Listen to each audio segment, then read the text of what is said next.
Students, in this video, let us solve the question number 2.11 from the exercise. What does the question say? See, according to the question, we are having length, breadth, and thickness of a rectangular sheet of metal are 4.234 meters, 1.005 meters, and 2.01 centimeters. यहाँ पर thickness जो है वो centimetres में दिया है और बाकी की दो वैल्यूज़ मीटर्स में दी है, वो याद रखना ज़रा। हमको क्या ढूंढना है? Area and volume of the sheet to correct significant figures.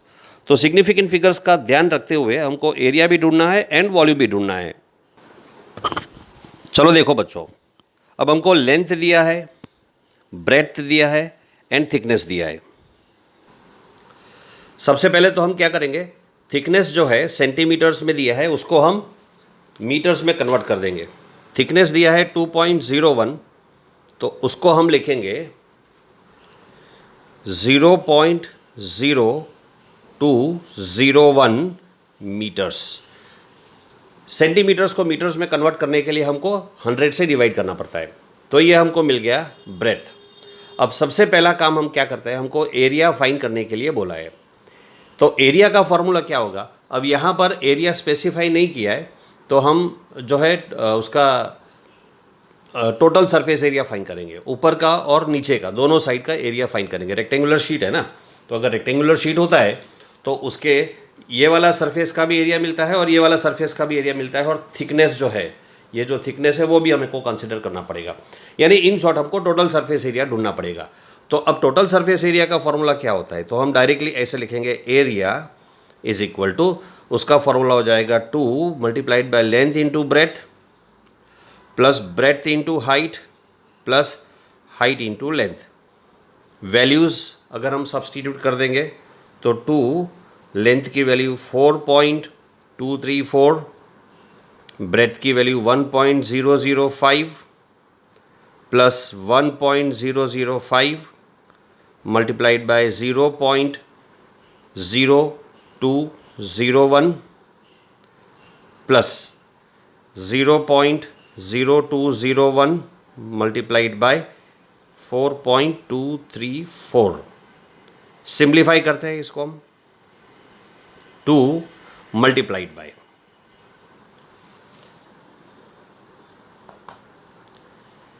देखो अगर मैं ये कैलकुलेशन करता हूँ तो मुझे क्या मिलता है, 4.234 multiplied by 1.005, I get 4.25517, 4.25517 plus, let us see the next value. The next value is 1.005 multiplied by 0.0201. So 1.005 multiplied by 0.0201. What do we have? We have 0.0202005. Let me write it down. 0.0202005 plus the third product. What will be the third product? 0.0201 multiplied by 4.234. So we have 0.085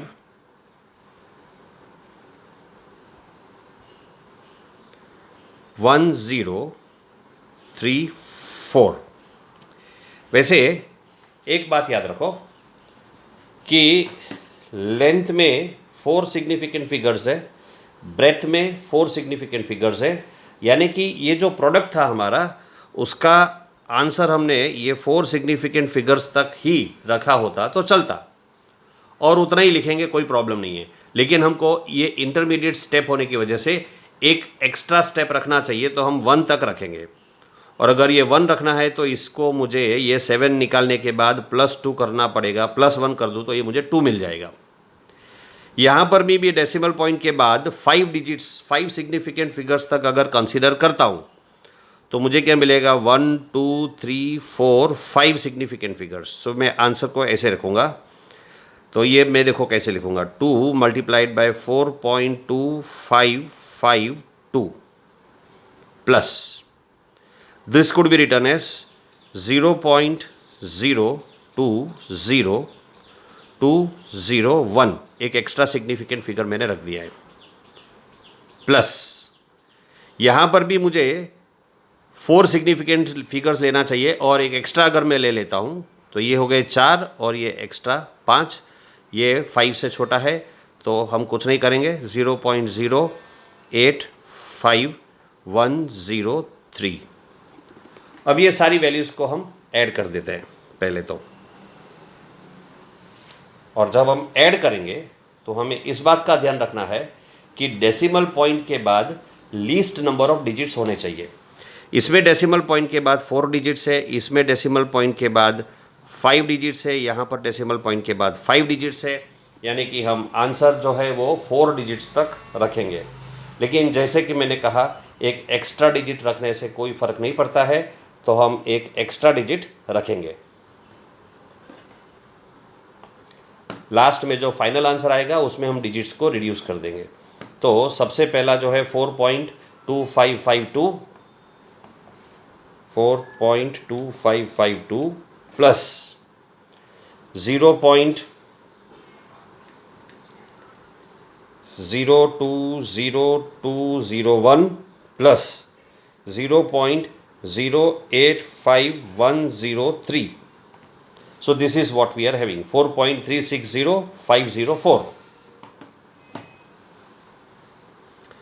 4.360504.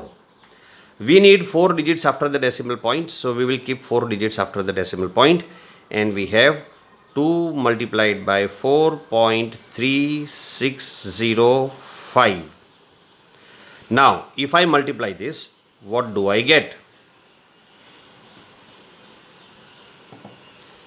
Multiplied by 2. So we have 8.721008. 8.721008.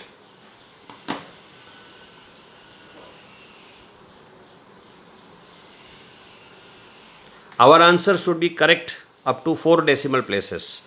Not 4 decimal places, 4 significant figures, because here we had 4 significant figures, 4, 4, here 3 significant figures, this was 3, this was 4 significant figures. So if we write our answer correct up to 4 significant figures, since we are having 3 significant figures here, we will have to write our answer up to 3 significant figures, not 4. That means देखो rule क्या है बच्चों, minimum number of significant figures होना चाहिए। तो इसमें 4 4 4, यहाँ पर 3 है और इसमें 4 है, तो जो least number of significant figures है वो हमारे आंसर में आना चाहिए। तो इसमें हमको 3 सिग्निफिकेंट फिगर्स तक ही आंसर रखना पड़ेगा। सो हमारा आंसर आ जाएगा 8.72 meter square. That is the answer.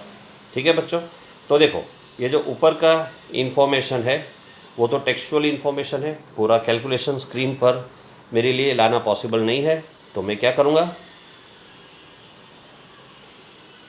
Length आप लिख लेना बुक में से, इतना आप वीडियो को पॉज करके कॉपी कर लो।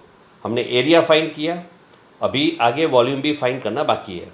Up to 3 significant figures the area is 8.72 meter square. आगे वॉल्यूम पर बढ़ते हैं, आप वीडियो को पॉज करके पहले इतना कॉपी कर लो। अब देखो बच्चों वॉल्यूम का फॉर्मूला क्या होगा, length into breadth into height.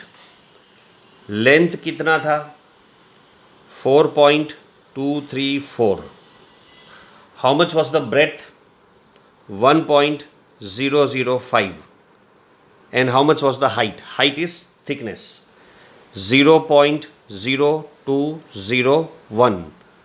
Now this has got 4 significant figures, here also 4 significant figures, but here 3 significant figures, 2, 0 and 1. So remember our final answer should have only 3 significant figures. So how do we write down the answer? Let us see. Let us calculate this. So we have 4.234 234 multiplied by 1.005 multiplied by 0.0201. What do we have? 0.08552. Let me write down this much value first. 0.08552. Now we need the answer only up to 3 significant figures. So this is the first significant figure, second, third. ये 0 significant में नहीं आएगा क्योंकि वो immediately decimal point के बाद आता है, और जब नंबर 1 से छोटा होगा, यहाँ पर 0 है इसलिए ये नंबर 1 से छोटा है, तो जब नंबर 1 से छोटा होता है तो डेसिमल पॉइंट के इमीडिएटली बाद जो 0 आता है वो सिग्निफिकेंट नहीं होता है। तो सिग्निफिकेंट फिगर्स का काउंटिंग यहाँ से शुरू होगा। 8, 5, 5 3 सिग्निफिकेंट फिगर्स है। ये 2 चौथा नंबर जो है वो 5 से छोटा होने की वजह से हम उसको यूं ही निकाल देंगे। सो हमारा आंसर होगा 0.0855 metre cube. So that is the answer of volume up to correct significant figures. So that was all about question number 2.11। Students, आप वॉल्यूम भी बोर्ड स्क्रीन पर से कॉपी कर लो, and then in the next video we will proceed with the next problem from our exercise.